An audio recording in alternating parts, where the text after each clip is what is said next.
for coming. I know some of you had to, but thank you anyway. We appreciate the fact that you're all here. My name is Misty McKinney. I teach environmental studies, and I am teaching a course this semester that is PS Capstone, the senior seminar class. And that is the impetus for this talk, because the students in that class are working with a group called Root Change, and Dr. Larson will talk about that a bit more in a second. But the goal here for these students is to identify an environmental problem and then work with various community partners from various sides of the aisle. I don't want to just make it a binary, right? From multiple perspectives to solve this problem. And so there's a lot of skill involved in that, right? Bringing all these different perspectives in and groups and people together. And so that is what led us to go, the perfect person to talk to us about this is Ken Leinbach. So again, Paul will talk more about Ken, but I wanted to just give everyone, set the stage for why we're all here today. And I know Paul has a class here, Intro to Soc, is that right? Modern social problems. Modern social problems, which is incredibly relevant. And I believe Shannon has a class here. What? ES 101. ES 101. So we've a range of student experiences and perspectives here as well.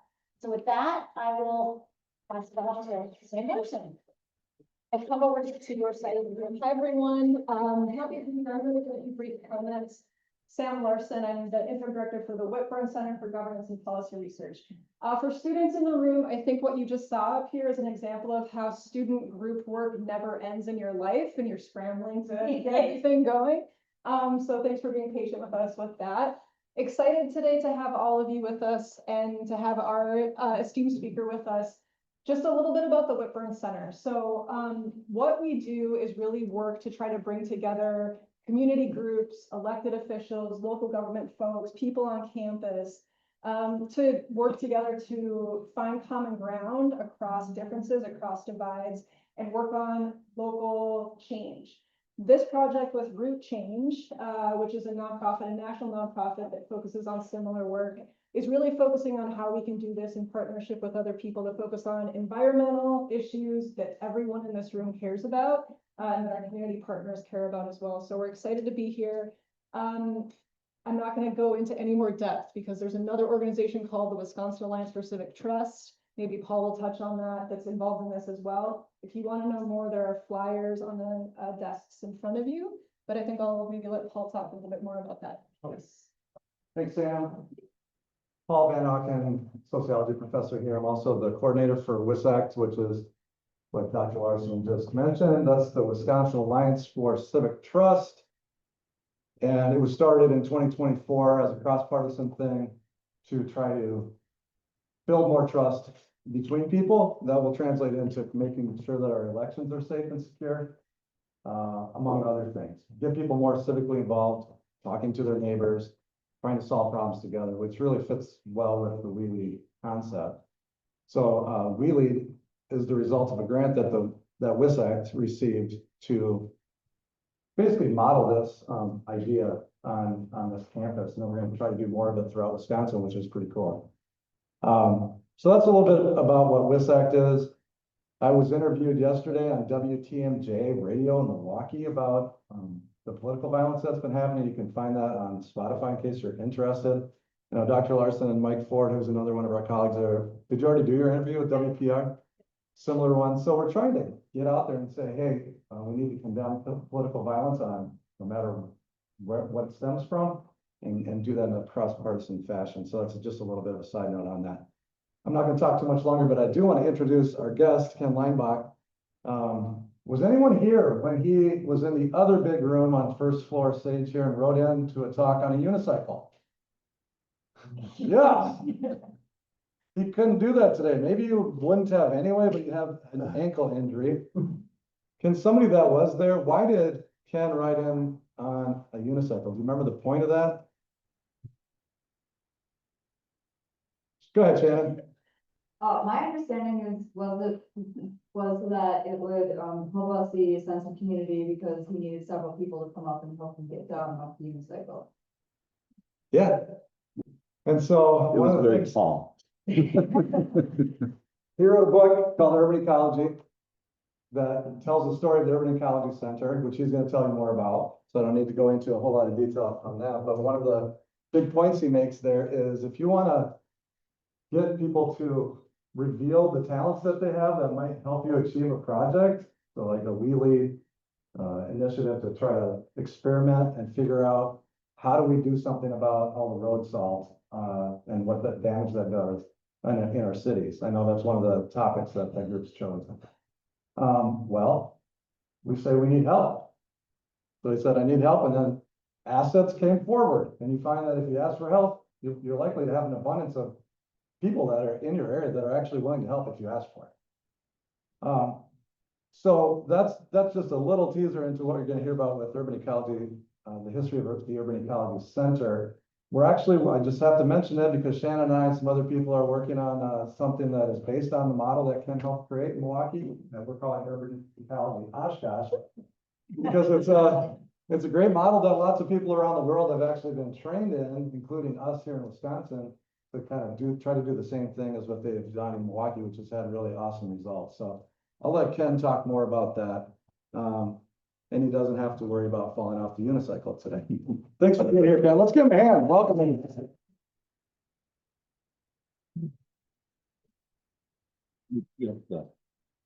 Yeah, so. Well, it's a real privilege and honor to be here. And I actually mean that in a deeper way than you might know. I actually think the generation that I'm speaking with, just making a gap of ages when I'm looking around, is likely to be the greatest generation of the millennium. Y'all know the reference of the greatest generation from World War II? Anyone who was born sort of between 1900 and 1927 are often dubbed the greatest generation because they went through the Great Depression, figured that out, and they went through to World War II and had a really big impact on the world. It's my belief, my assumption when I'm reading the tea leaves going forward, that the next 25 years are going to be really interesting. And I'm very grateful to be alive to be part of it. And I'm really excited to be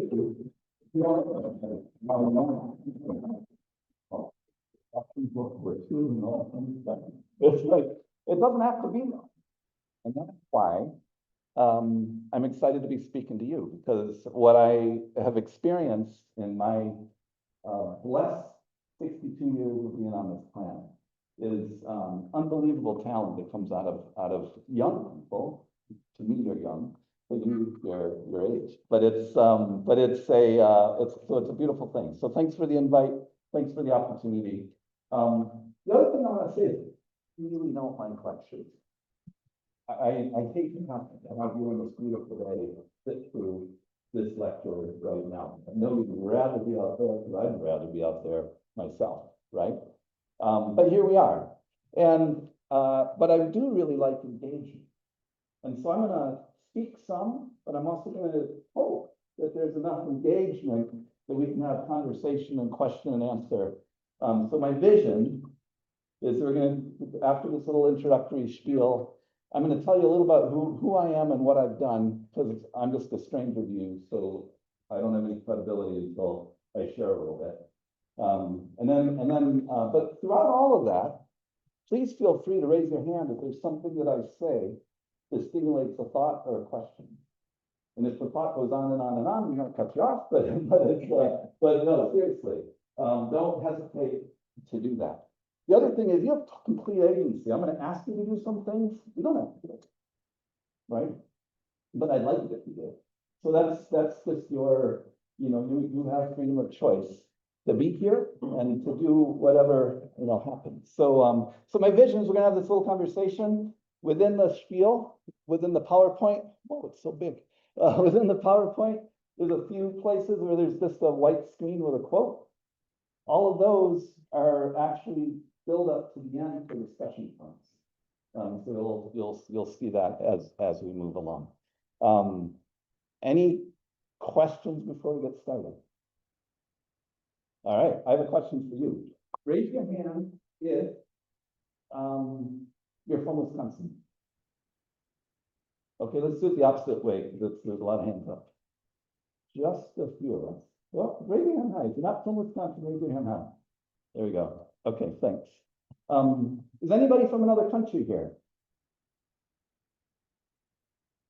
Wow, okay, everybody's from, yeah? Canada? Yeah, it's great. I was just in Canada, Stacy and I, just a couple weeks ago. Love it. Okay, great, thanks. Raise your hand if your degree has something akin to environment in it, or biology, or science. Raise your hand. Raise it up high. Okay, thanks. Raise your hand if your degree has nothing to do with that at all. Raise your hand. Well, thank you for being here. I appreciate it. I appreciate it a lot. All right, cool. What else do I want to know? What else do I want to know? Actually, I want to ask you guys to do me a favor. I already told you I'm not too into lecturing. I like to let people talk a little bit. I have this game, so you're going to learn in just a minute. I started an organization that grew kind of big, and I ended up having a lot of staff. And I wasn't comfortable like meeting a whole bunch of people without knowing them. My philosophy is always sort of like family oriented. I knew everybody, but as we grew, I didn't have a chance to know everybody. So we played this game where I would ask someone, "Hey, what's your number?" And they knew what it meant. The number was their happiness quotient. And your happiness quotient is what's your level of contentment or happiness right now between a scale from 1 to 10, right? And 1 is like horribly depressed, practically suicidal. 10 is like ecstatic joy. All right. So think about what your number is. Can I ask a question, a clarifying question? Yes, you may. So do you mean like in this just little microcosmic moment or with life in general? No, this exact moment. Okay. Like where you at? Like you came in, it's like, I just had lunch, you're feeling good, I'm feeling great. Or I just broke up with my partner and then it's like, I don't want to be here at all, whatever it is, right? Okay, so you've got, hold that number in your head, right? And then also think about, to your question, because I often ask that number, which is sort of your average, but to that question, think about, is it higher than you normally are or lower than you normally are? Got it? You got a number and you've got a reference point, higher or lower. Cool. All right. So then the other question I want to think about is, why are you here today? What brought you into this room? And I'm actually looking for some feedback in this case. Like, is there something that you're hoping to gain? So then maybe I can address it. If I don't know, you're not going to get it, right? You still may not, because I may not know what it is. But so you got it. So there's a number, and sort of like, why are you here? What brings you here today? And that could be why you're in your class, or it could be why you're actually here today. That's your choice. Now, break into groups of 3, 2 or 3, not bigger than that. And engage with each other and share your number if you're willing, at the level of vulnerability there. So share your number if you're willing, and also explore what the hope you gain out of it. All right? So.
Oh my God. Is that going to be in the middle of the whole thing?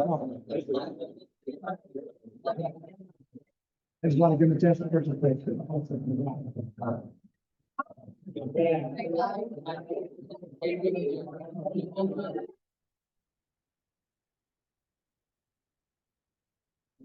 All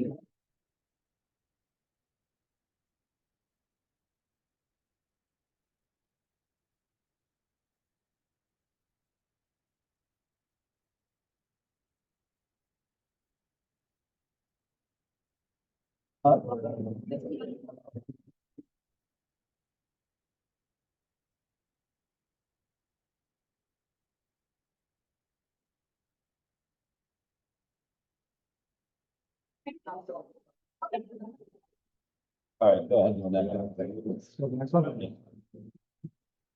There, that's in. Yeah, there you go. I'm sorry, I don't.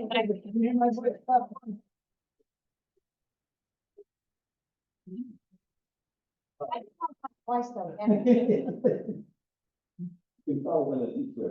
So, when I think about the polarized society that we're in, and I think about the gifts that are necessary to get out of it, the number one gift, in my opinion, is what? Respect. Respect. Is a key word. Listen. The ability to listen. How often is it that when you're even in that little small group, you really focus on what I'm about to say versus actually just listening to the other person? How often is it when you go home, you think, oh, I should have said this, oh, I should have said that, oh, I said this. About that person. Right? And when we think about where we are polarized, where there's some people who are thinking one way and some people thinking another, so often, if we would actually just listen to each other, we might come to some common ground. And I find that it works, but it works based on respect, and it works based on finding some common ground and some trust. But you only get that if you start by listening. So it's a real pleasure to listen to you. We say the word talk. It's a real pleasure to talk with you today. Well, talk is a two-way street. We just take one half of it. You could just as easily say, you know, it's a real pleasure listening. Because that's half of it. Right? So that's key. And so as we get into the conversation about how to handle what's going on in the world, I think that's a good place to start. It's not working. Go to the next one.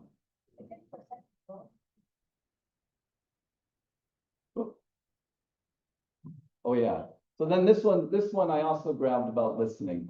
Change happens by listening and then starting a dialogue with the people who are doing something you don't believe is right. What do we often do?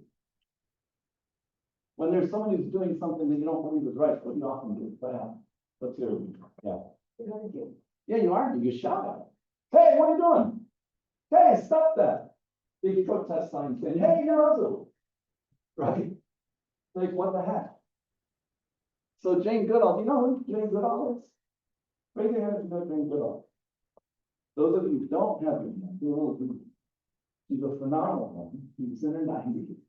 And she's the woman who is famous for living with chimpanzees and preserving the great apes in that way. And she's done a lot of writing, and she's out there still in her 90s speaking to large audiences. She's one of the top environmentalists in the world. So this is coming from Jane, and I'm proud to have known her. A little name dropping, but it doesn't mean anything to know her. But I was one of my exciting people I met in life was so I was pleased to find this quote from her. For much of the talk, the next portion of the talk, I'm going to borrow from the talk that I gave here before. There's a few changes and a few differences, but it's just so then you have some context about why I'm even here. All right. So that's this, and I entitled it, it's kind of fun to do the impossible, because it sure felt impossible when we were doing what we were doing, but it's, and that's the kind of work that's necessary over the next, 25 years in the work that you all do. What do you see? What's it say? Someone can tell me what it says. What does it say? Yeah. Science. Any other, does anybody see anything else that it says? Cool, hey? So we take the information that we have, then we make inferences about the future, what it's gonna be. We do it all the time, right? You see me and you make a certain set of assumptions, you know, white guy, glasses, professorial, probably not doing pretty well for himself, you know, and he's probably talked to a lot of people and things like that. You don't know anything. Right? That's your assumption. I'm making the same assumptions about you, right? I mean, I'm looking at a large white room, larger than this Thompson. I'm gonna bet most of you are Packers. Raise your hand if you're a Packers. Yeah, so I would love that bet, right? So those are just assumptions, but I don't know that. You could just, you might just be in love with giants, Colin. And that's just, so you gotta be careful with assumptions. So when you're engaging with people in this polar environment that we're in, holy cow, do we make assumptions, right? Charlie Kirk just got killed. Did you see the assumptions that were coming from all sides? Nobody knew who had done it. And already people we were being told who it was. And we didn't know. And then when we did find out who it was, assumptions were being made then about who that person was. And we still didn't have that information. It was just jumping to a lot of assumptions. So to combat this polarization, we need to be really, really careful with that. But I'm using this for a different reason. I'm looking at the earth. I love this picture. I was thinking about it while I was putting this thing together. I mean, this is our home. This is our planet. It's the only one that it's unbelievable. I mean, like you're on the other side of it right now. That world right now is moving 1,000 miles an hour. We're spinning 1,000 miles an hour right now for soon. On the rotation of the earth. How is that even possible? And then they're traveling 67,000 miles right now, going around the sun. And the number going around the galaxy is astronomically bigger than those numbers. And yet here we are, just sitting all relaxed. Crazy. Crazy. That's the world we're in. And we make a lot of assumptions about this. Let me just offer some up. When you turn on the water, what do you expect to happen? You turn the faucet. I expect water to come out, Yeah, water, what kind of water? like clean, fresh water. Clean, fresh, drinking water. That's an incredible privilege that we have here. Most of the world doesn't have, right? So that's our assumptions. Flip a light switch. What's your expectation? Lights turn on. Where's that light coming from? It's kind of magic, isn't it? When you think about it, it's like, is it coming from the sun? Where's that coming from? We're not going to get into all that, but it's just, there's assumption after assumption after assumption. There was a period in my life, I'm kind of geeky sometimes, where I was just trying to, like, every single assumption I made or everything I didn't know, I wanted to figure it out. It's like, how in the world, I was watching the Olympics, how is it possible that I'm watching something live on the other side of the world here with maybe a millisecond delay? So I called the physics department at UWM and said, hey, can you answer this? Oh, hey, I struggled, you know, but I did finally get someone who was able to give me a whole sort of spiel that I was beginning to be able to comprehend. But it's crazy, right? And that's happening right now on the world. And there's also another set of assumptions about this world is that it's going to just continue on kind of the way it is. You know, that we're going to see the monarch butterflies and they're going to start through the fall right now. We're beginning, I've been doing this work a long time. When I started this 40 some years ago, and I talk about these things, people really, we didn't have the indicators that we have now. We have many more indicators right now that there's something amiss. There's something going on. Is there anything that you've noticed that's amiss in the world in your lifetime? Anybody have anything that they can think of? Real seniors, maybe local things in my gardens, I used to. Yeah, so you're a little older than the average in the crowd, and you have like me, and we have the experience of the diminishing of insects. Gosh, I mean, do you remember when we used to, we'd go, driving down, I had a Ford, you have a car, you go down in this valley and you'd get completely splattered with bugs and you couldn't see. Or you'd have to pull over to get the bugs off your windshield. Does anybody have that experience? Oh my goodness. I just identified everybody who's over like 35. 34, okay, gotcha. So, but you know, that's not an experience that we have anymore. That's a change in our blip of a lifespan, right? That's just a small little change. And it's a little worrisome. Give me a clip.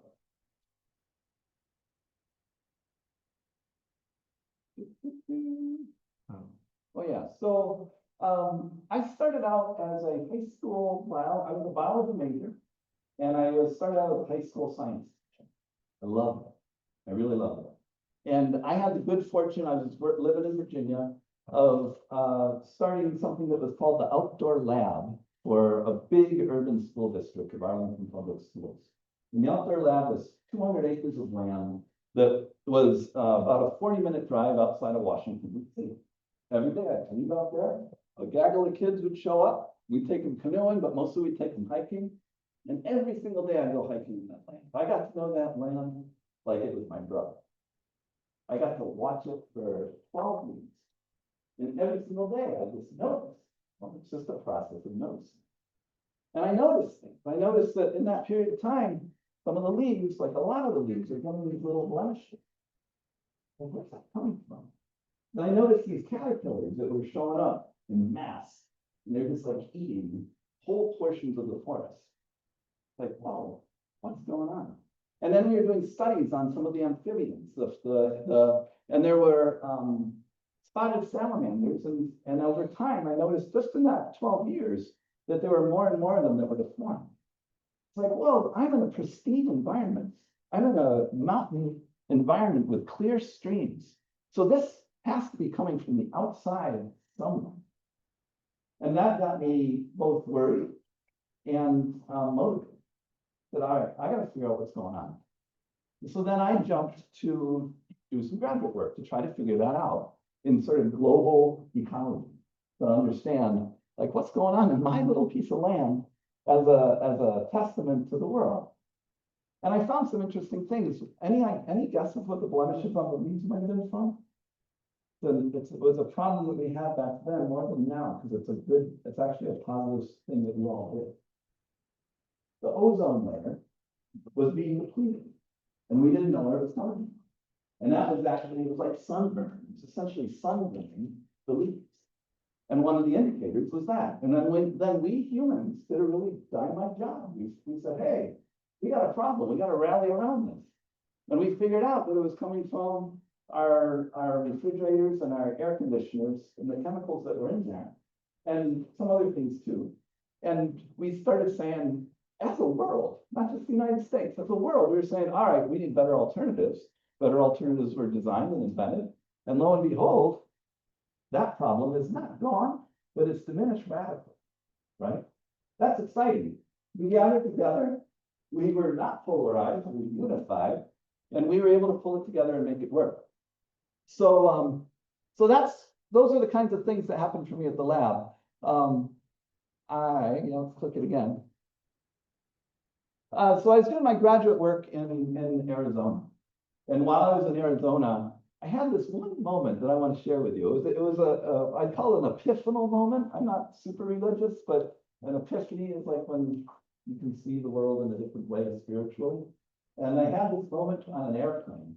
And I was coming from Phoenix to Milwaukee, because I'm now living in Milwaukee. And on that airplane, I'd just come away from this amazing colloquium of scientists that were talking about the changes that were happening. And I knew nothing about the Colorado River, because I'm from the Midwest. But what I learned is that anybody been on the Colorado River? A couple of you. You should all go. It's an amazing experience. But what I learned is the mighty Colorado River that runs through most of Western United States that flows into Mexico and into the Sea of Cortez, just south of California, that no water flows into the Sea of Cortez anymore. I learned that, this was 30 some years ago. I'm thinking, where did it all go? I mean, it's the mighty Colorado. Well, the United States uses up 90% of it before it gets to Mexico.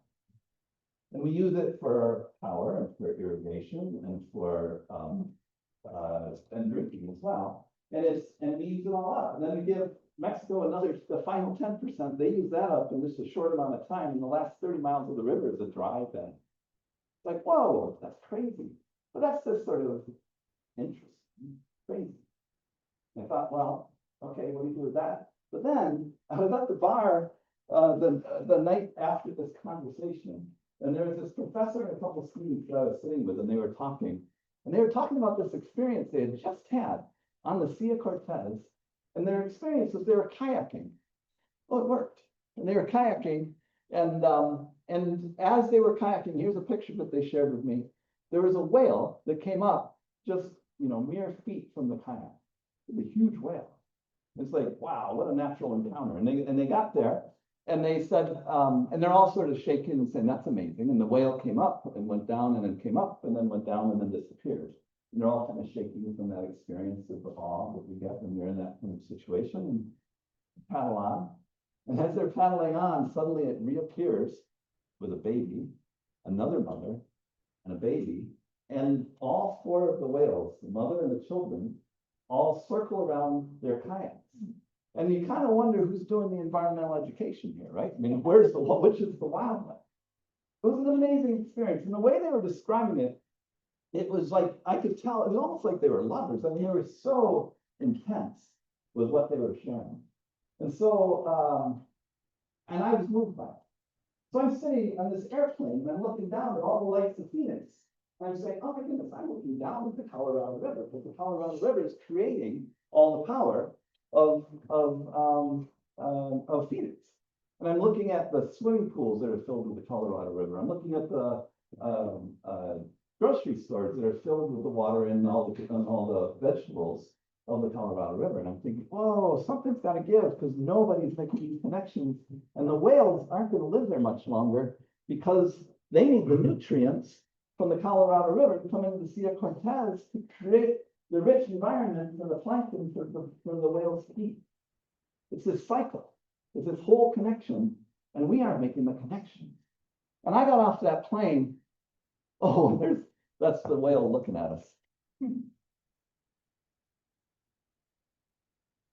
Flying over to Milwaukee.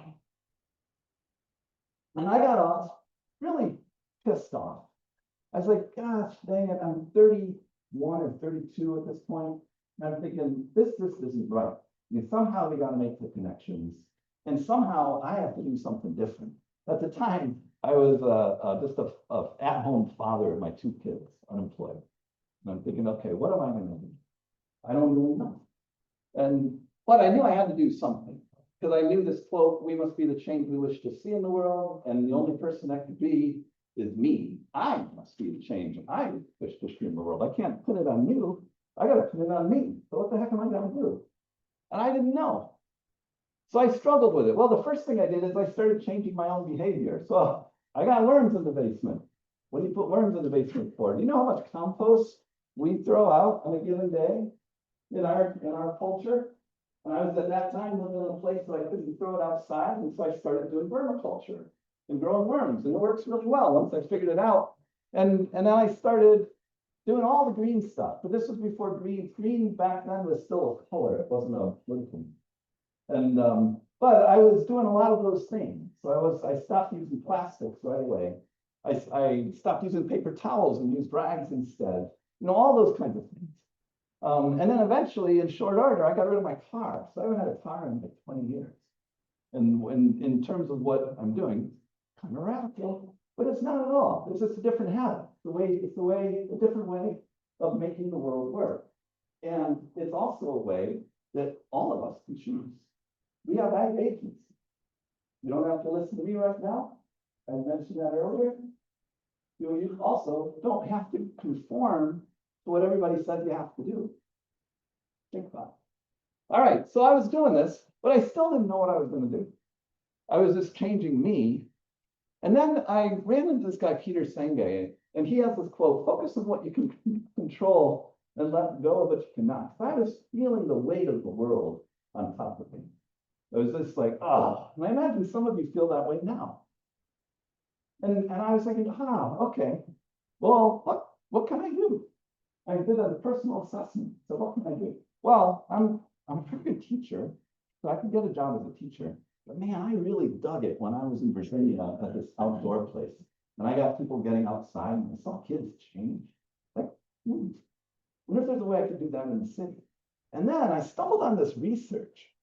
And the research was by this woman named Louise Chawla. And the research question is, why does someone care about the environment? So let's just throw it out there. Why does someone care about the environment? What do you think? How does care for the environment happen? In the back. I'm sorry? It's our home. It's our home. So the environment's our home, so we should care about our environment. But what's interesting, everybody has a home. Not everybody cares about the environment. So there's got to be some other things too, right? It's a good reason as to why you should care, but it doesn't seem to be the unifying reason. What else do we got? I'm looking for students here. I'll say, for 90 students, I expect y'all to totally engage with this, so I'm looking forward to hearing what y'all think. All right, Stacy, go ahead. You go. I'm guessing because you were in it as a child. Okay, so you were in it as a child, you had exposure to it, all right? That's a good guess. Let's hold it. What else? Yeah. They've had changes happen, where they kind of have an awareness where they start to care about it. Yeah, like, Whether they're negative or positive, they've seen changes happen. yeah, Have an awareness of what's going on. that's really interesting, and we're gonna step on that one in just a minute. So we got, what you said, that exposure as a child, and then, something happened, there's some trigger that happened. Anything else? I want to leave a beautiful, nice world for my children and grandchildren. to live in. Yeah, you wanna leave a nice world for your grandchildren and children, right? So we kind of hit it. I dug into the research, so this has been done cross-culturally, and they always come up with the same answer, which I think is interesting. Someone who's exposed to nature from an early age has higher odds of caring about the environment, but only if they have a mentor or that caring parent, adult, teacher, friend who experiences it with them and shows them the awe that is. Like the professor who took those folks kayaking. You got the mentor and you got the exposure. If you have those two ingredients, the odds of developing environmental care goes really, really high. The other way to get there is exactly what you were talking about. You know, you grow up and you are next to a stream, and as a kid, you're going out to the stream, you get all this exposure, you're catching frogs with your friends and stuff, and you know, shooting BB guns or whatever the things you're not supposed to do, but you're still grooving and getting connected to it. And then you come back to college, and lo and behold, it's a strip mall. It's gone. Like, what the? Suddenly it affects your heart. When things affect your heart, you change. When things go into your mind, rarely do you change. Think about that. When things affect your heart, you change. When they go into your mind, it's rare. Think about the polarized world we're in. What do we usually do with folks? We try to bombard them with information to prove them wrong. And what do? Or what do you do if someone does that to you? Just tune them out. You tune them out. You say, oh, look, geez. You don't even think about it.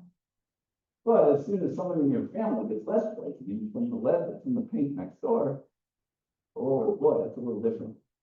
It affects your heart, you change, right?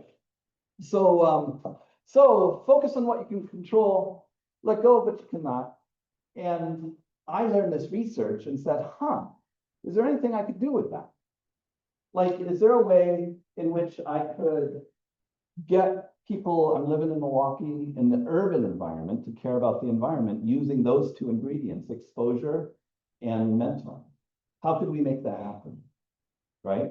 So I did a bunch of imagining, and from imagining grows an idea.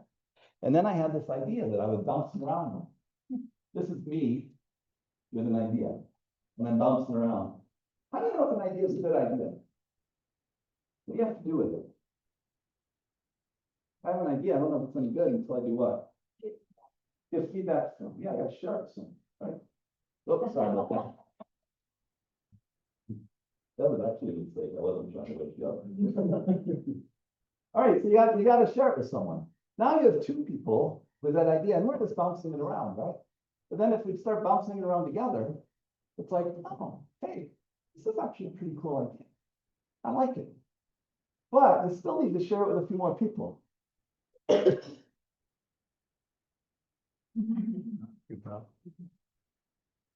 All right.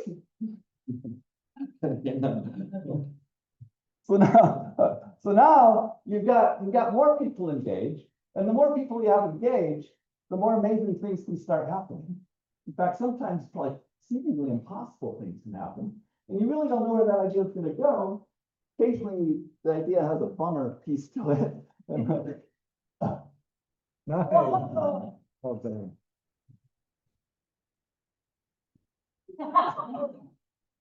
All right, so I had an idea.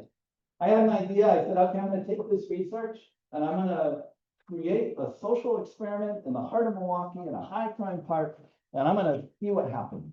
And I wanna figure out a way to engage the neighborhood. And to what Paul shared earlier, I asked for help. Because I didn't know how to do it. I'm a teacher and no experience running anything. And I said, all right, we're gonna do this. So go ahead and flip. I don't know what happens next. Oh, wait, I can. Oh, yeah, so this is just explaining that research. Kids outside, kid as a mentor, 2 ingredients, don't forget it. And then here we are zeroing in on Milwaukee. There you are, Oshkosh, hello. And there's Milwaukee down there. And now this is a city, look how urban it is. How do you get exposure to nature in that? Right, well, you gotta find the right spot. So that little 12-acre piece, 12 acres, that's 12 football fields. That's all we started working from, is in Riverside Park. And Riverside Park was not a park. Hardly anybody went in. Why? What do you think? Pollution, the water was polluted in the Milwaukee River. So people in the 50s and 60s stopped swimming in it and then stopped visiting it. And then a big road got built around it and a big factory underneath it. And there's 12 acres that got isolated, and you had a problem. And this is really common in cities. You have a vacant piece of land and it starts attracting trouble. And then the trouble starts attracting drugs and alcohol, and violent crime comes out of that. The natural area gets, actually, it's not that degrades, sometimes it explodes because it's not getting as much use. Kind of goes back and forth with that one. But meanwhile, the neighborhood suffers. Businesses go down, schools go down. Turns out a park is a catalyst for change. It's wild. And so then what we then did is said, okay, we're gonna do this social experiment. And we plopped a double ride trailer in this park, totally illegal. We had a handshake deal with the high school principal. That's the high school right behind it. Principal got fired 6 months after that handshake. Nothing was written down. When we had electricity come to this trailer, the high school's paying the bill. Nobody knew that, right? We weren't zoned. Anybody could have kicked us out. If they fought it, they could have kicked us out. But what we started doing is we started running field trips outside in this little trailer. We didn't have a bathroom. We had a cinder block bathroom that was 25 yards away. My longest employee was in a wheelchair, Carrie Jean. She didn't have use of her legs, limited use of her arms, but she was sharp as a tack, tight to her team. I had to take her to the bathroom by just walking her out, holding the door and waiting.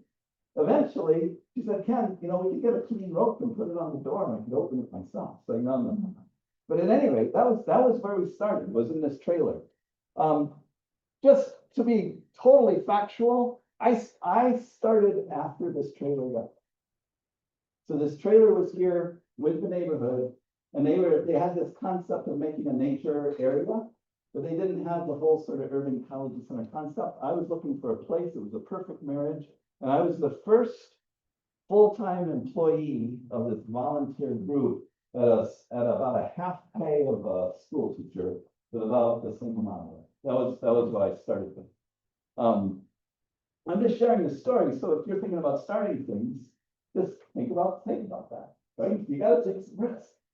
And this was some risk. I didn't know if it was gonna work. But lo and behold, it started to work. So what we do is we do land stewardship. We do environmental, do you know land stewardship? I should just gloss over that. That's like pulling out invasive plants and planting native plants and having a plan for what that's gonna be. It's sort of rewilding is a word I like to use sometimes for it. So it's rewilding. And we did it with volunteers, and not just a few volunteers, hundreds of volunteers. It was unbelievable. That trailer, when we started using it, after about 5 years, we had 12,000 people coming through the trailer on a given year. It was like, whoa, this is really, really rocking. It's happening.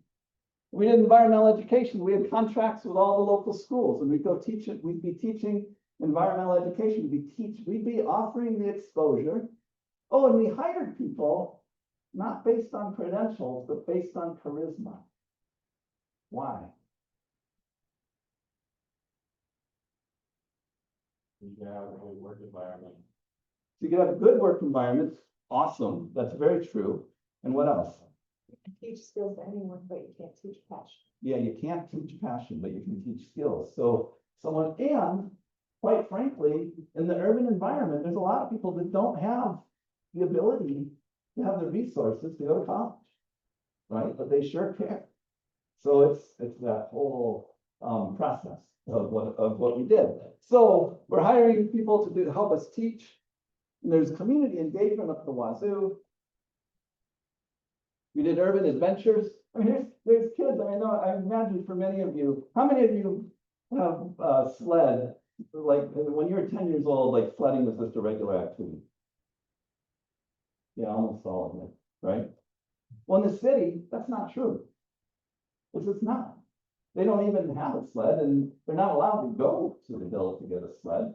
But you come to an Urban Ecology Center, now that we have something, we have sleds just waiting for you to go sledding down the hill and give you that opportunity. Doesn't seem like a big deal, does it? But it actually is. It's a huge opportunity. So what happened is the social experiment worked much better than anticipated. What happened is that I need to read this thing myself. Oh yeah, so the community cleanups, then we had the volunteerism and the education, that all displaced the criminal activity that was happening in the parks. Now, the teachers in the morning, first thing we had to do is we had to do a run of the park to make sure that the needles were picked up. We got gloves. I'm not kidding you. And we have a can of spray paint. Why? Yeah, you got it. Here, I saw your lips. Graffiti. had to clear off the graffiti, because every single day we would say, okay, who's doing rounds? Go off to do the rounds, and then you come back. In the beginning, the police force, we asked for help, right? The police force would come in and have their lunch breaks in the park, just to help sort of make sure it was all good. Because you're bringing kids into a place that a lot of people wouldn't go. But what happened pretty quickly is that crime all got displaced, and then it became a place that a lot of people would come. And it was really, really cool. Our slogan became so much life. And what happened in an area where there was very little life was not only were we increasing the biodiversity in a significant way, but we were also increasing the number of people. It's kind of counterintuitive. Bringing more people to keep the nature would be great, but we're actually partnering with nature instead of fighting it. And it makes a really big difference. And lo and behold, we had these outcomes that were unexpected. Well, not really unexpected, but surprising to many. The academic achievement went up in the kids that came into our program.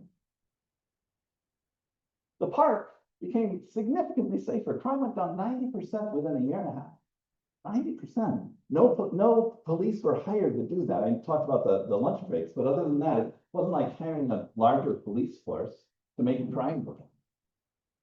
And we're also providing healthy food and outdoor activity, which means for healthy kids. So health was improving. Jobs were created, like a lot of jobs. It's amazing. Right now, I think there's like 120 people working with the Urban Ecologists. You could get a job there. Mention my name. And last but not least, the actual goal that we had was ecological literacy. And yet that was sort of hidden underneath all this. So people didn't even know it was happening, right? It's almost subversive. And this is another key to this polarized world that I think we need to work with, is to think about alternative ways to get at the issue you're trying to get to, right? If I just go and have a banner that says climate change, well, unfortunately, climate change has become a political quagmire.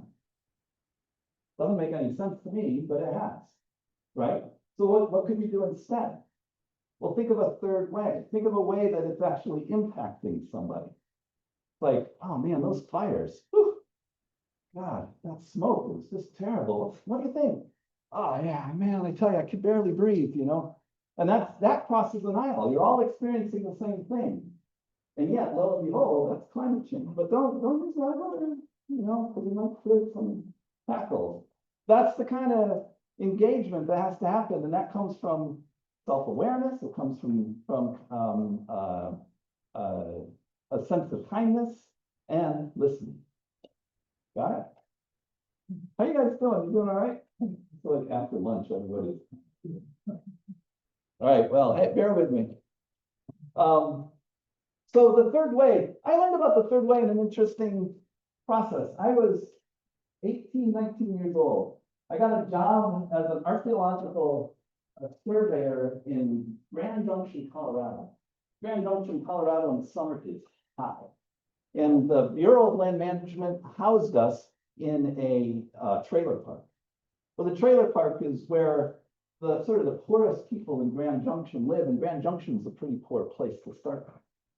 And it was hot, it was miserable, and every night there would be fights, domestic abuse, shots fired. I mean, it was not a great place to be living. And here we are, a bunch of college kids, you know, all like liberal, and said, oh, we don't. So what do you think we did? Well, we got flyers and information, and we knocked on doors and said, hey, there's this thing called Parents Anonymous, da, da, da, da. And they just like shove it on our face and say, what? We're like aliens, right? But it's the best we knew what to do. Well, it turned out that my buddy Tim played the guitar and played it really well. Paul Smith, who happens to be the outdoor writer for the Journal Sentinel, by coincidence, was on that same trip with me. You know, and he could tell stories really well. We gathered enough skill and we said, hey, and we were playing basketball at night, 100 degrees playing basketball. That's when it was cool. And we played with all the kids. And we said, hey, let's have a campfire. Kids got all excited. Campfire. So we had a Friday night campfire. We pulled our people together, had the kids send flyers around, and lo and behold, people showed up. Not a lot, but enough. And we started singing around the fire and telling stories, and people started clapping, and then more people showed up. And we had s'mores and all the things you do. And it was like the first time anything like that had happened. Well, lo and behold, after that, everybody's like, can we do that again? So we started doing a regular Friday fire. Well, I don't know, 3 or 4 in, some of the women sidled up to some of our younger women that were doing this, saying, you know what you were talking about when you knocked on the door? Could you share with me what that was about? You know? And lo and behold, we had a engaged community and things started to shift in there. It was the third way.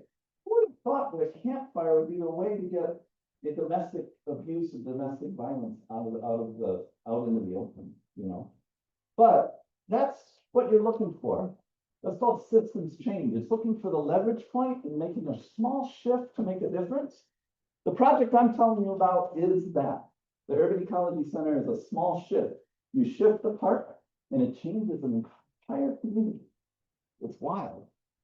Well, the trailer turned into this. Hard to believe. It was the largest solar installation in the state when we put it together. 100%, not 100, 80% recycled materials. We captured all the rainwater. We're not LEED certified because LEED certification, you know what I'm talking about? Anybody know what LEED certification is? LEED certification was just starting and it was really expensive, and we're thinking, nobody's going to care. Oh, we're just going to do what we think is right. We had a lens of every decision we made. We said, what would the deer in the forest say? And they had a voice. We gave nature a voice. So we built this beautiful building, and it just expanded what we could do like crazy. We were able to do a whole lot more with a whole lot more people out of this building But unfortunately, the city's pretty darn big. So we're partnering with about 30 schools at this point. Well, it turns out the city has 3-4 times that. And everybody wants to get into this program because they're realizing this is a really cool program. Which was awesome for us, because it meant we have contracts. Contracts means money, and there's a whole business proposition that has to go along with that as well. Right? So, we kept doing our thing. Tell me again when you want me done. Click in the next, say, 5 to 10 minutes. Oh, that's easy, okay. So, this leads me to what I actually think this talk should be called. Change moves at the speed of trust. This is the key, right? We built so much trust in the Milwaukee community because we said we were gonna do something, we did it, and it worked. And then we'd say we were gonna do something else. We helped clean up the river, and it worked. We built an arboretum out of polluted factories, $9 million project, and we did it, right? How did we do that? Well, we did it because we had so many people involved. I didn't do it. I was like this kind of the I don't know what to call it, a facilitator. I guess I was just sort of facilitating a lot of this to happen. But I didn't actually do the work. I just talked about it. You know, and there we had it. So change moves at the speed of trust. I had a really interesting example of this. I do a lot of work with refugees now.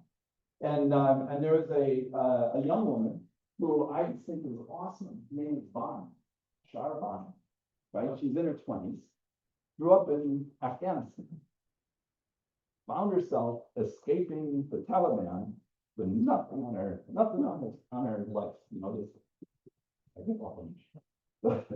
Anyway, so Shar Bond came into my life. Beautiful young woman. Well, she reached out. She's going to the University of Arizona. And I become like a sort of an uncle figure to her and a bunch of others. And she reached out and said, "God, you know, I'm putting out these applications to get a summer internship, and all I can do is get work at a grocery store, and I can't volunteer, so all my money goes to the family, you know, this whole thing." And so, so I thought, you know, what Shar doesn't have is a parent or an American friend who could help. So then I said, "Oh, send me your resume. I'll send it around to my network and maybe we can find something out." She didn't want to do it because she thought that was cheating. I said, "No, it's not cheating. That's the way it's done, unfortunately. That's what, you know, you got to take advantage of those moments that you have. It's what we often have, the privilege that we have." And I don't know the kind of, you may be in a similar situation as her. I don't know. I'm not making assumptions, but it's a circumstance, right? Okay, so now I trust Shar. She trusts me. I reach out to my network of people I trust. And my good friend from high school who started this incredible business up in northern Michigan says, "Oh, we could use someone in our finance department. Does she do numbers?" Sure, she does numbers. Anyway, this whole thing happened. Then another friend of his said, "I'll put her up. I can put her up." And suddenly we have this trust circle. And she has the best experience of her summer, and now her whole life is moving in a direction. And it's just because of change moving at the speed of trust. Does it make sense? So how do we get that to happen on a global scale? That's really what's necessary. And the way we do that is by doing our little interaction and developing the relationships and listening to people and engaging, I think.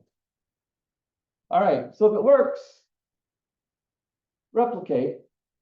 So we did. So here's center number 2. This one we just opened up $20 million later. Well, not quite that much, $15 million later. And we opened up, this is Washington Park. Washington Park is a really sort of right in the hood of Milwaukee. It's a very needed in place for something like this. And but the reason we were able to raise that kind of money is because of the trust factor. So we did a bunch of programming, expand. And if it works, replicate again. So this one's near Miller Park, down in the Menominee Valley. And this was an incredible one. This was a whole park that we built from a polluted railway. And along with the Hank Aaron State Trail. You guys know Hank Aaron? Hank Aaron, famous baseball player, home run king. The bicycle trail was named after him. He got involved. It was so fun. He was like part of the team making this whole thing happen. So now we've got 3 of them ruined.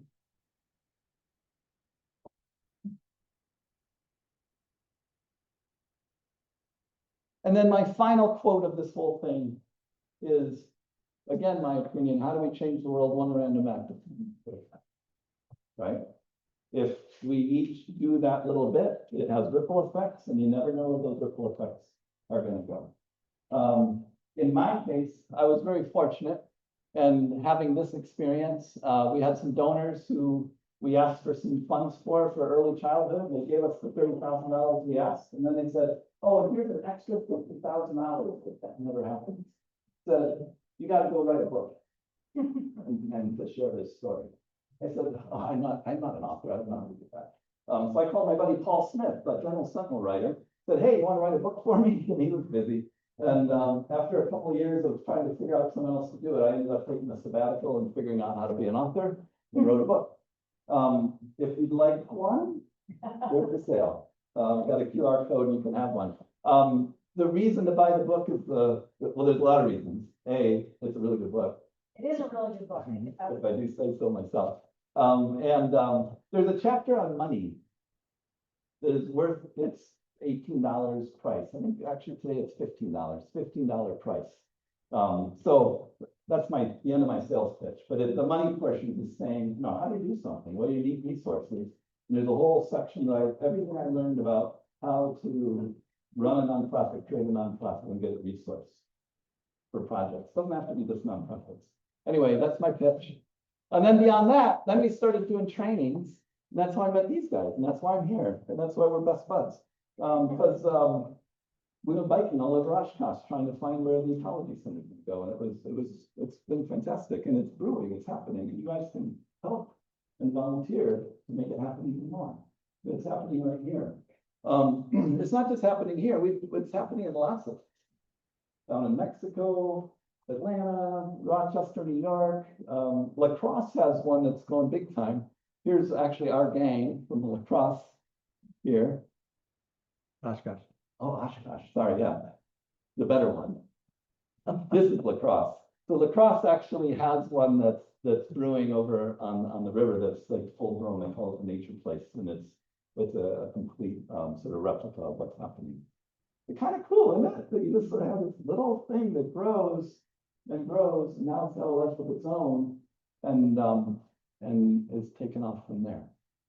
That's my information. Someone do me a favor and try the QR code. I was curious if it was going to work from a distance. I mean, I'm honestly just curious. You don't even have to pull this. Tell me if it works. But there's like interesting thing. Yeah. It works. Yay. Yeah, that's amazing. Not amazing. So that's what I've got. We got a few minutes here for Q&A. And these were the quotes that I threw in there. They're the things that are important. If you want to take a screenshot of that, that's the part that's going to be on the test. You're not wrong. Yeah, there you go. Yes. Are you guys associated with lakes? We are associated. When we started, Schwitz Audubon and River Edge Nature Center are nearby.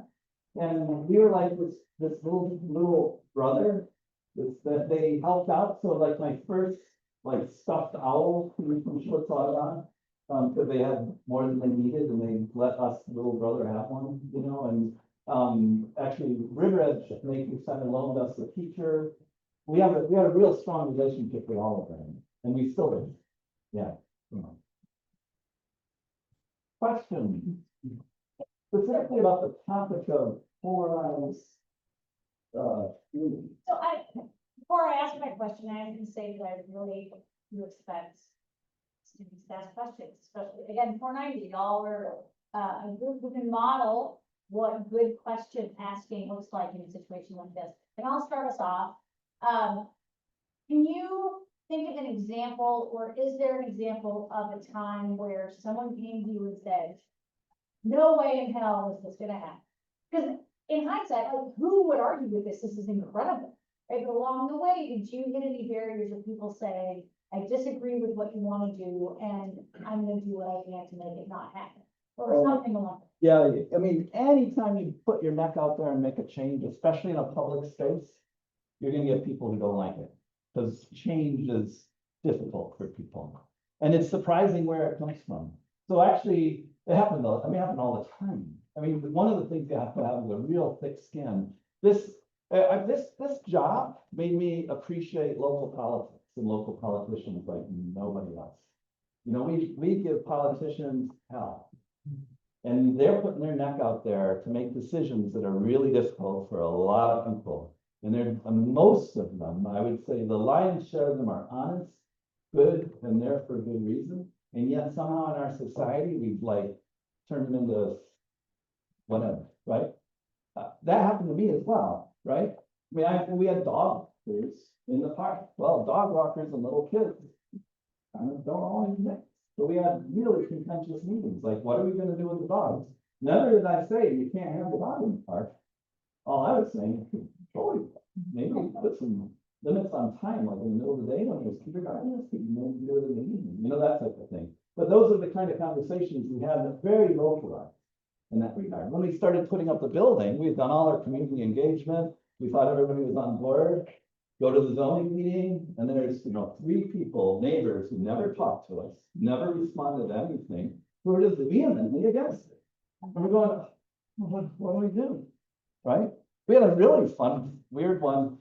These are, Frederick Law Olmsted is the guy who designed Central Park in New York, famous landscape architect. Well, Washington Park is an Olmsted designed park in Milwaukee.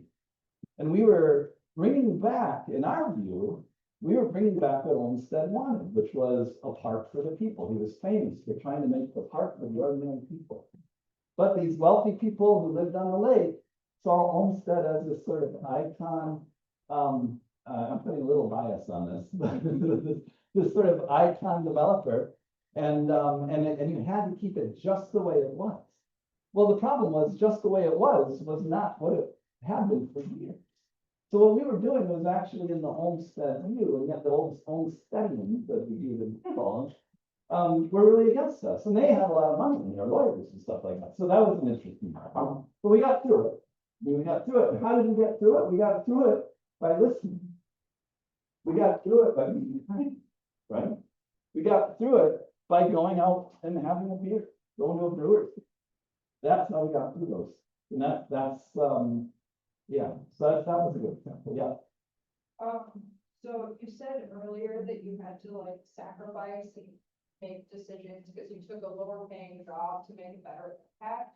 So how did you like make that jump? Because that was not a difficult, or that was a difficult decision, like cutting your salary. Well, I mean, so then I'm not an idiot. So what I did is I gave myself a window. And I said, okay, I'm gonna do this for 6 months. This is what I said to my wife. I'm not married anymore, but that's what I said to my wife. Like, I'm gonna try this for 6 months. After 6 months, if it doesn't work, I promise I'll get a teaching job. Right? That was gonna be easier. It's not easy, but easier to do.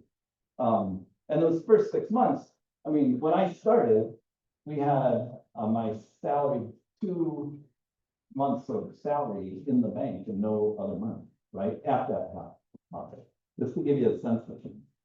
But passion, right? I had passion up the wazoo. I had research behind me. I'm a decent speaker, and I was able to go and talk people into this vision. We didn't have anything to prove yet.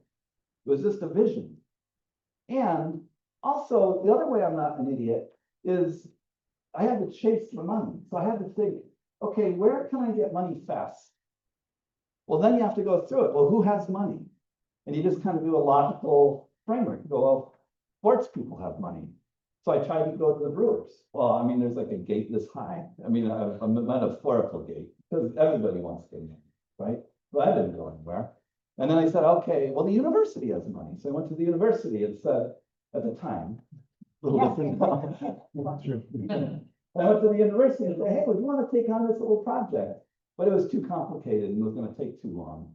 The government has money. They often say they don't, but they do. And so then I was like looking at various government sources.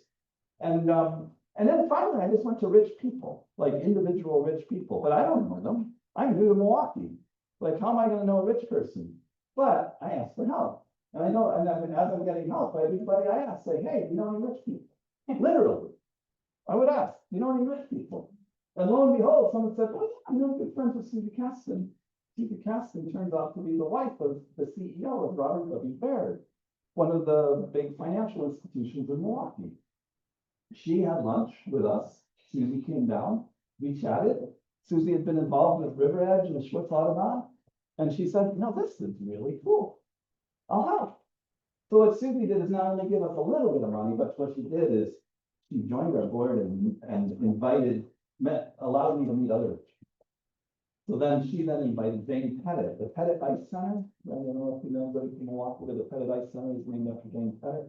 Jane Pettit came in, quite old. Turns out she and I bonded. Like, we come from the same weird religion, you know? I mean, literally, Christian Science is how I was raised, and she was raised the same, and we have this connection together.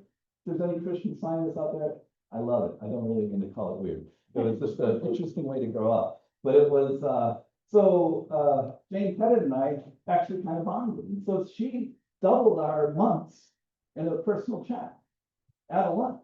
And suddenly it's like, oh, I think I might make my 6 months, right? And then we started actually running programs out of this little scrappy place. And now we're getting to be able to show this change. So now I've got, in addition to the vision, I've got some data to start presenting to people. And it just took off from there, right? And then one day, this guy walks in, and his name is Dick Burke, and he's all intrigued, and I don't know who he is. 3 visits later, it turned out he's the CEO of Trek Bicycles. And he got really excited about it because we're on a bike path. He ends up giving us $5 million. Like, whoa! And that's how that beautiful building was built, was because of that guy. So call it luck, maybe, but I think it's actually the formula of all those little quotes I was just sharing. That's my theory anyway. So I've been to several of the urban ecology centers in Milwaukee, learned a lot. What would you say is like the biggest need to help with it? Would it be volunteers, resources, marketing? What's the biggest need to get one up and running? Yeah, to get one up and running, you need like 5 people, right? You need a lawyer, because you're dealing with land and those transactions and all that. You need the passionate person like myself. I shouldn't have said 5, I should have said 3. I just made up 5 on the spot. But you need someone who can write. You need someone who can talk and someone who can write. They're not necessarily the same thing, right? And what you really need to know is, like, if you wanted to do it, well, I'll just speak for myself. When I did it, it was very humbling, because you have to know what you can't do and fill those holes. And that's not, especially as a man, that's ego thing sometimes gets in the way. And so you have to know what, like, I'm terrible. Like, I'm like, this talk, I didn't get it done until like an hour before coming here. I'm such a procrastinator. You know what I mean? I mean, it's that type of thing. So those are the, you gotta know yourself to know how to fill those holes. But good question. I mean, there's more of that. Actually, if you want more, the book actually talks about the very people that you need. It actually identifies the skill sets and the names of who they were, and you know how that worked. But Can I just Yeah. jump in with a couple things from online, yeah, quick, because they've been a little neglected by our technology problems, partly, and maybe my hosting deficiencies. But Rachel Dickinson, who's from our partner Root Change, she's the partner in organization on the Root Change, the partner for the We Lead project, says, wanted to share that I love this example.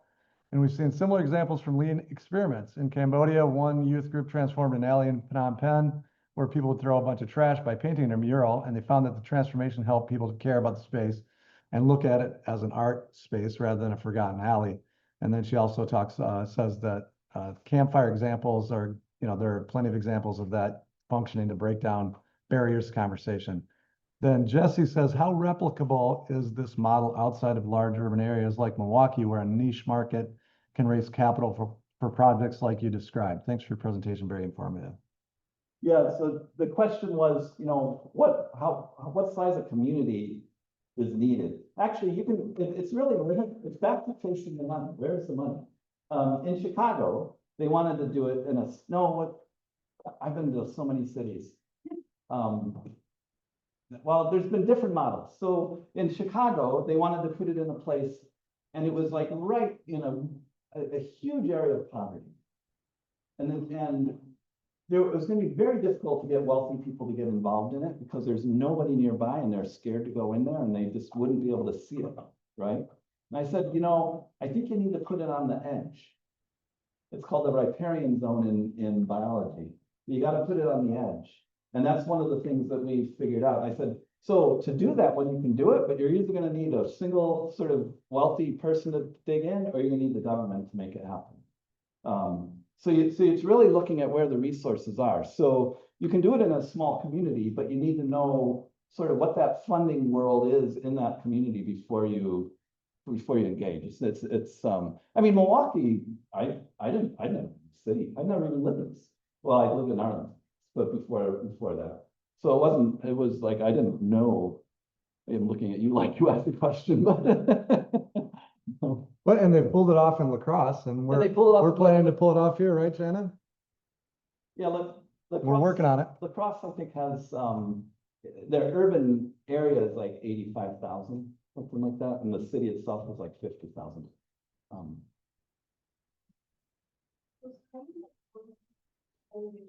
Felt like I'll do the most of this project, and I don't mean just financially, but even like volunteers or like resources, this.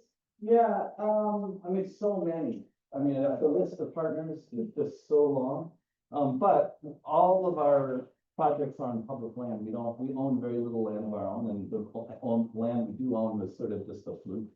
So the county parks was really, they didn't give us any money. Well, they did because they gave us time, and time is money. But they gave us permission to do the work that we're doing and navigated the hurdles to help that happen. Actually, the state gave us, oh, that's interesting. So, you know, this project happened through, help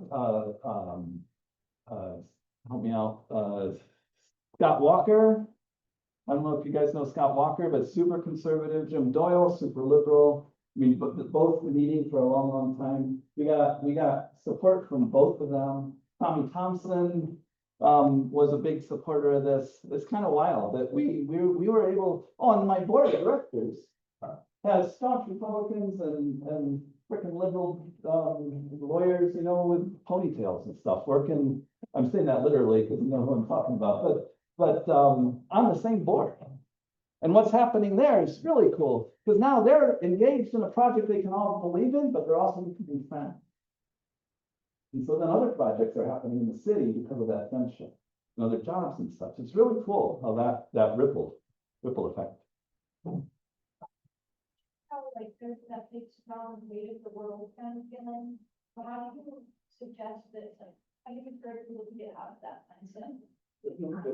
That's a really good question. Well, the one quote I said was, you know, think about what you actually have control over, and don't spend as much time on the things that you don't. Right?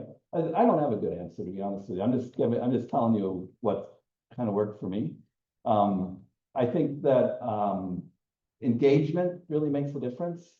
I'm now launching a new initiative called In the Spirit of Kindness. Give me a call. Maybe we could help. You could help me. But it's you know, it's engagement. It's I don't know. Anybody else have thoughts on that? How do you get rid of that weight? Yeah. We need to start small, you know, get a couple people involved, and ideas have a way of taking on a life of their own. So if you get a few people who are on board with an idea, you can start small, and then just more people get involved and it just grows. Yeah, did you hear that? So start small. I would say give more hugs, have more potlucks, go to the beach. No, I'm seriously. I mean, but it's hard. I mean, when you get depressed, it's hard to do anything. I've been there. I know what it is. Right. And then if you're, sorry, yeah, no, go. if you're specifically talking about climate anxiety, and I think the same would be true for other things that are weighing us down, the research shows that learning more about it actually helps. It might be counterintuitive because you might feel like, oh, I've heard this next terrible thing and it's making me more depressed, but learning more about it, what's actually going on helps, and then taking action. If you're actually doing something active, like going to an urban ecology center or helping Urban Ecology Oshkosh get started, that's going to make you start to feel better. Maybe not instantly, but if you keep doing those kind of things. Yeah, and the ozone example is one that I cited earlier. I mean, there's actually quite a lot. If you look at solar power right now in the world, I mean, the growth of alternative energy globally is phenomenal, actually. It's growing much faster than the fossil fuel industry. And and what's also interesting, my friend Peter Senge, he's like a global, his world is much more global than mine. You know, mine's more local. We're doing all his work in China. And I said, what are you doing it there for? He goes, well, because I can have a lot of impact in China. There's a lot of people there. And the system to get the alternative energy going there is so much easier than it is in the United States, where we're doing this battle.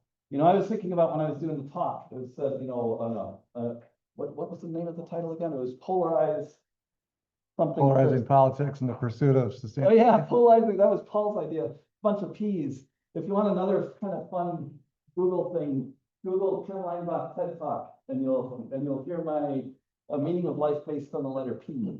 It talks about passion and purpose and presence and all that kind of stuff. But so this talk, Paul gave me the title. It was sort of an inside joke with the P's. Shoot, I got lost in my digression. What were you saying? What are you talking about? I had a really good nugget and I lost it. But oh, Peter Senge, that's right. So then Peter Senge does all his work in China, but we can't get our act together here in the United States. But I actually think we can get our act together here in the United States, and that's why I think you all have a big task on your shoulders. I hate to say it, you know, but I'm not blaming my generation, and I'm not putting anything on you. We're just humans, and we're just doing the best we can. And but the best we can is pretty freaking awesome. I mean, just think of the things that we do that are just incredible. The artwork that we do, the science that we accomplish. I still am optimistic despite all the doom and gloom news that's out there. And maybe it's because I'm actually closer to it, to your point of know what's going on. Yeah. We had another hand up earlier over there, right? Were there any aspects of these centers in Milwaukee specifically that were changed based on where they were being built? So like the environment or just social? Yeah, you walk into any one of them and you know it's not the same. One is in a predominantly Black community, one's in a predominantly Latino community. The Latino community one, everybody speaks bilingual, all the staff do this hire everybody bilingual. You know, you go to a festival down there, it's completely different from a festival at Washington Park. And they're very different. So we definitely, you know, and that was interesting. We didn't know this was invented. We didn't know what we were doing. So when we went into Washington Park, we were thinking, well, maybe they should just be their own individual thing, raise their own money and do all that stuff. And then there's this balance of like, how much autonomy do you give and how much affiliation do you have and all of that. So that was an interesting game to play, you know, along the way. But Plus, we work with the schools in the area, and one thing that I know that a lot of communities struggle with is things like childcare and after-school programs. Are you able to use the Urban Ecology Center to kind of meet that need within the communities? Like to have an after-school place for kids to go to, you know, learn and educate themselves? we do. We do after-school programming in a formal way and an informal way. The informal way is our centers are just open and free, and anybody can come in. So after high school, we're next to high school in Riverside Park. A lot of the kids come and just hang out and do their stuff. And that's a little bit worrisome because they don't have any control. So we have to engage and trust and communication and all that to make sure, because their parents aren't there and the teachers aren't there. But we develop these strong relationships and they end up volunteering and doing really cool stuff. But then the formal one is we actually do have formal programs you can engage in with your kids. Yeah. So I really like the example that you gave about, how like creating the bonfire space, like you have the ability to like bond and talk to one another. Do you think right now, with the way that neighborhoods are isolated, self-isolated, because people are like the internet or watching TV, do you think like that's unreal, like you Well, none of this is easy, just to be clear. So I don't want to pretend it like it is. It's always so funny when you're talking about success, when it makes it too much. Well, that kind of stuff. So none of it is easy. I think that, the work that we have to do with the devices is really changing. I mean, it's really changing the fabric of how we interact. Not bad or good, just changing, right? There's a lot of wonderful connections that are being made through the processing of, engaging with people. But I do it all the time. And first thing I wake up, what do I do? You know what I mean? So it's not, I'm not judging or calling anybody bad for it, but every single person has to deal with it. It's an addictive device, and it's changing the way we communicate. So every one of us has to make a decision about how we want to engage with that kind of environment. And it is hard, like the interns, when I started, I'd say, hey, you just call someone up and find we can do some research. The interns that come now won't make a phone, right? They just won't. Like, whoa, you talk on the phone, you just call someone you don't know. Oh, I'm not gonna do that, And so that's a shift. So then you have to adapt and figure it out. Really good question. I think it's a challenge. It's a challenge that we all have to work with. But all those devices are tools, and tools are also freaking amazing in terms of what they can offer us. I have an app developer in Berkeley, California, that's helping me with this in the Spirit of Kindness initiative to create online communities that can help people like the Afghans and the folks that I was talking about in a really neat way. And I can't wait to have that happen. So it's a mixed bag. Well, I think we all should thank Ken enormously for his time and expertise and his great spirit.